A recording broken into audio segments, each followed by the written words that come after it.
ओम नमः शिवाय। प्यारे भक्तगणों, आज आप सभी श्रवण करेंगे भोलेनाथ और पार्वती माता की बड़ी ही दुर्लभ कथा। इस कथा के श्रवण से सभी मनोकामना शीघ्र ही पूर्ण हो जाती है। कथा को अधूरा ना छोड़े। आइए श्रवण करते हैं पावन कथा। एक बार भगवान शिव भगवती पार्वती के साथ कैलाश के शिखर पर विहार कर रहे थे। उस समय पार्वती का सौंदर्य खिल रहा था। उस सौंदर्य को देखकर भगवान शिव मन ही मन सोचने लगे कि नारी का जन्म अत्यंत शोभनीय है। फिर उन्होंने प्रेम से विभोर होकर पार्वती का मुखमंडल स्पर्श करते हुए कहा, प्रिय, तुम्हारी कृपा से मेरी सारी मनोकामनाएं पूर्ण हो चुकी है। कुछ भी शेष नहीं रहा। फिर भी मेरी एक इच्छा है, तुम उसे पूर्ण कर दो। तब पार्वती ने कहा, शंभो, आपकी कौन सी इच्छा है, बताइए, मैं अवश्य उसे पूर्ण करूंगी। अब शिव ने अपनी इच्छा बताते हुए कहा, देवी, मेरी इच्छा है कि तुम मृत्यु लोक में पुरुष का रूप में अवतरित हो और मैं स्त्री रूप में अवतरित होऊंगा।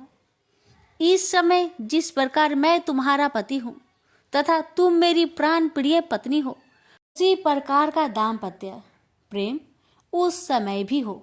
यही मेरी इच्छा है, तुम इसे पूर्ण करो। भगवान शिव की बात सुनकर भगवती पार्वती मुस्कुरा उठी। उन्होंने शिव को आश्वासन देते हुए कहा, प्रभु, आपकी इच्छा को पूर्ण करने के लिए मैं अवश्य मृत्यु लोक में पुरुष रूप में अवतरित होऊंगी। आपकी प्रसन्नता के लिए मैं पृथ्वी पर वासुदेव के घर में पुरुष रूप में श्री कृष्ण होकर जन्म लूंगी। लेकिन महादेव, आपको भी मेरी प्रसन्नता का ध्यान रखना होगा। भगवान शिव उत्साह पूर्वक बोले, देवी, मैं तुम्हारी प्रसन्नता के लिए क्या करूं? आपको भी स्त्री रूप में अवतरित होना पड़ेगा। पार्वती ने भी अपनी इच्छा बताई। भगवान शिव अत्यंत प्रसन्न होकर बोले, शिवे, तुम्हारी पुरुष रूप से श्री कृष्ण के रूप में अवतरित होने पर मैं भी स्वयं तुम्हारी प्राण सदृश वृषभानु की पुत्री राधा के रूप में प्रकट होकर तुम्हारे साथ विहार करूंगा।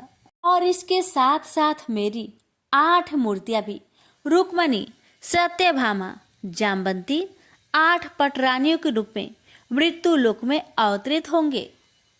यह सुनकर भगवती पार्वती ने शिव से कहा, प्रभु, तब आपकी मूर्तियों के साथ मैं ऐसा यथोचित विहार करूंगी जैसा ना तो किसी ने किया है और ना ही कहीं सुना गया है। विजया और जया नामक मेरी दोनों सखियां उस समय श्रीदाम एवं वासुदाम नाम से पुरुष रूप से प्रतिष्ठित होगी। पूर्व काल में विष्णु जी के साथ मेरी प्रतिज्ञा हुई है, जिसके अनुसार वे उस समय जब मैं श्री कृष्ण होंगी, वो मेरे बड़े भाई होंगे। वे महान बलशाली तथा आयुध धारण करने वाले बलराम के नाम से प्रसिद्ध होंगे। इस प्रकार मैं पृथ्वी पर अवतरित होंगी और देवताओं के कार्य संपन्न करूंगी तथा अंत में महान कीर्ति स्थापित करके पृथ्वी से वापस चली जाऊंगी। पूर्व काल में भगवती और विष्णु जी ने युद्ध में जिन राक्षसों का संहार किया था, वे द्वापर के अंत में बहुत से राजाओं के रूप में उत्पन्न हो गए। उनके भार को न सह सकने के कारण पृथ्वी गौरूप धारण कर समस्त देवताओं के साथ ब्रह्मा जी के पास गई।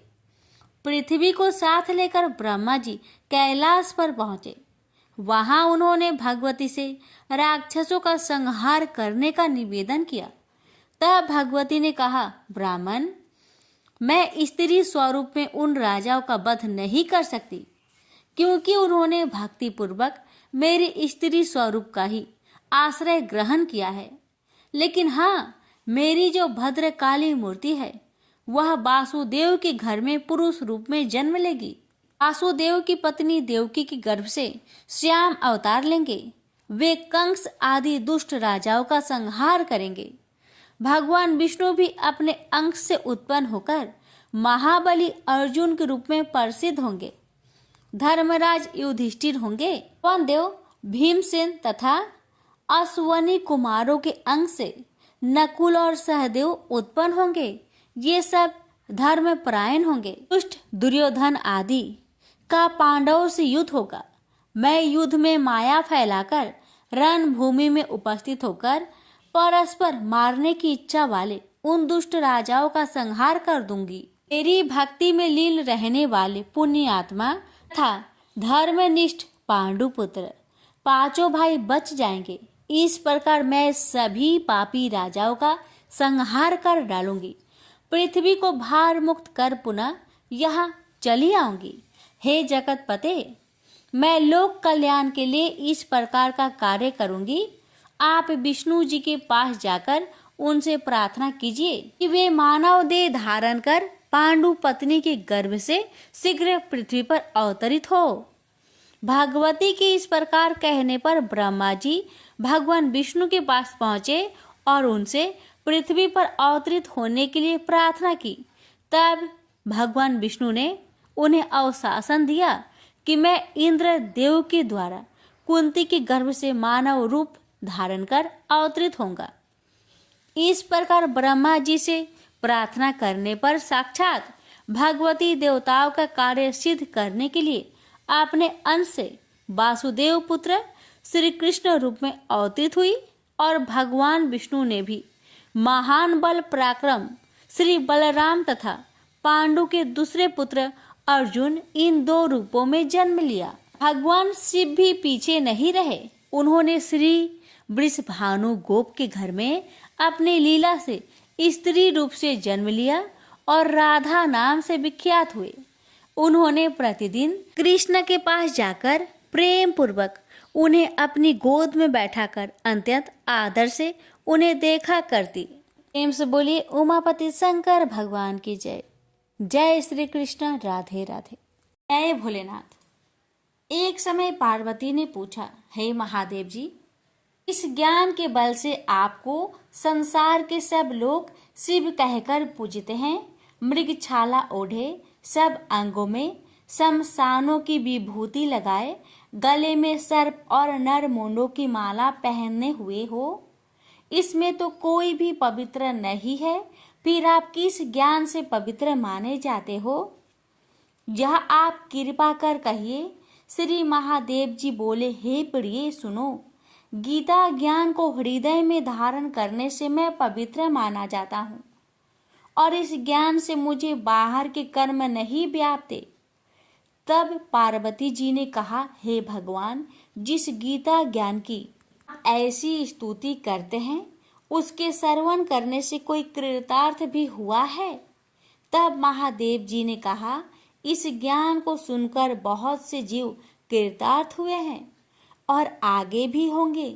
मैं तुमसे एक पुरातन कथा कहता हूँ, तुम श्रवण करो। एक समय पाताल लोक में शेषनाग की सैया पर श्री नारायण जी नेत्र मूंद कर आनंद में मग्न थे। उस समय भगवान के चरण दबाती हुई श्री लक्ष्मी जी ने पूछा, हे प्रभु, इंद्र और आलस्य उन पुरुषों को व्यापता है जो जीव तामसी है, फिर आप तो तीनों गुणों से अतीत हो। श्री नारायण प्रभु वासुदेव हो, यह मुझको बड़ा आश्चर्य है। श्री नारायण जी बोले, हे लक्ष्मी, मुझको निंद्रा आलस्य नहीं व्यापता। एक शब्द रूप जो भगवत गीता है, उसमें जो ज्ञान है उसके आनंद में मग्न रहता हूँ। जैसे यह गीता शब्द रूप अवतार है, इस गीता में यह अंग है।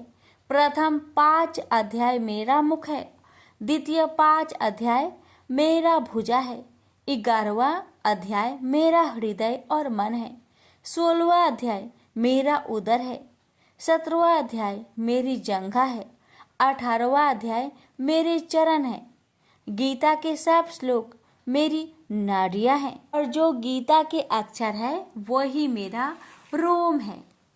ऐसा मेरा शब्द रूपी जो गीता ज्ञान है, उसी की अर्थ में मैं हृदय में विचार करता हूँ और शब्द आनंद को प्राप्त करता हूँ।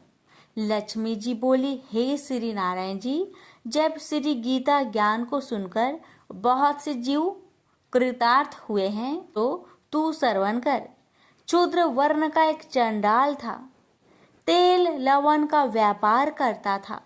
एक दिन वह बकरी चराने को वन में गया और वृक्षों के पत्ते तोड़ने लगा। वहां उसे एक सर्प ने डस लिया, जिससे उसके तत्काल प्राण निकल गए। मरकर उसने बहुत नरक भोगकर बैल का जन्म पाया। उस बैल को एक भिक्षुक ने मोल ले लिया। वह भिक्षुक उस बैल पर चढ़कर सारा दिन मांगता फिरता। जो कुछ भिक्षा मांगकर लाता वह अपने कुटुंब के साथ बैठकर खाता। वह बैल सारी रात द्वार पर बंधा रहता। उसके खाने पीने की भी खबर न लेता। कुछ थोड़ा सा भूसा उसके आगे डाल देता। जब दिन चढ़े तो फिर बैल पर चढ़कर मांगता फिरे।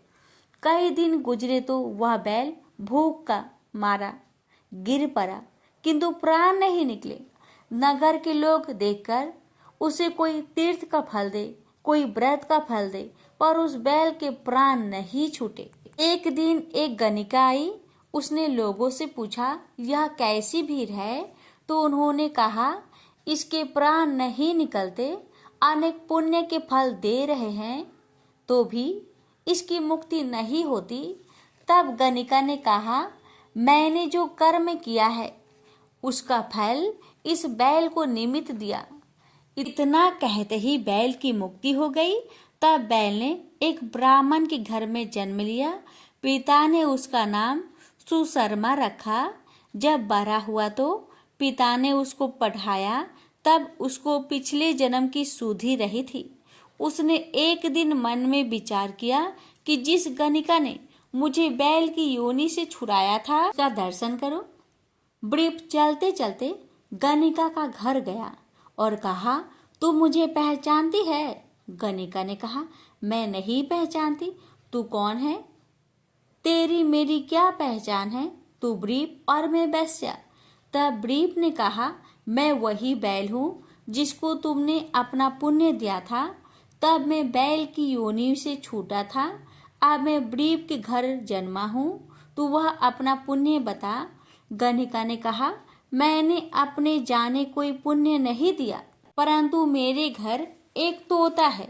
वह सवेरे कुछ पढ़ता है, मैं उसके वाक्य सुनती हूँ।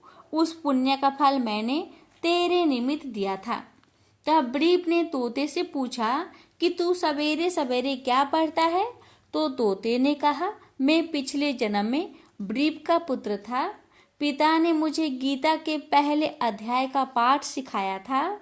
एक दिन मैंने अज्ञानवश गुरु से कहा कि तुमने मुझे क्या पढ़ाया है। तब गुरुजी ने मुझे श्राप दिया कि तू सुआ हो जा। तब मैं सुआ हुआ। एक दिन फंदक पकड़ ले गया। एक वृप ने मुझे मोल ले लिया। वह वृप भी अपने पुत्र को गीता का पाठ सिखाता था। अब मैंने भी यह पाठ सीख लिया। एक दिन वृप के घर चोर घुस पड़े। उनको धन तो प्राप्त न हुआ, किंतु वह मेरा पिंजरा उठा ले गए। यह गणिका उनकी मित्र थी। वह मुझे इसके पास ले आए। सो मैं नित्य प्रातः गीता के पहले अध्याय का पाठ करता हूँ। यह सुनती है, पर इसकी बुद्धि में नहीं आता। जो मैं पढ़ता हूँ वही पुण्य तेरे निमित्त दिया था। सो हे लक्ष्मी। तब गणिका ने बुरे कर्म छोड़ दिए, नित्य प्रति स्नान करे और श्री गीता जी के प्रथम अध्याय का पाठ करे। इससे उसकी भी मुक्ति हुई। और नारायण जी ने कहा, हे लक्ष्मी जी, जो कोई अनजान कर भी गीता की पाठ करे उसको भी मुक्ति मिलेगी। प्रेम से बोलिए हर हर महादेव। लक्ष्मी नारायण की जय।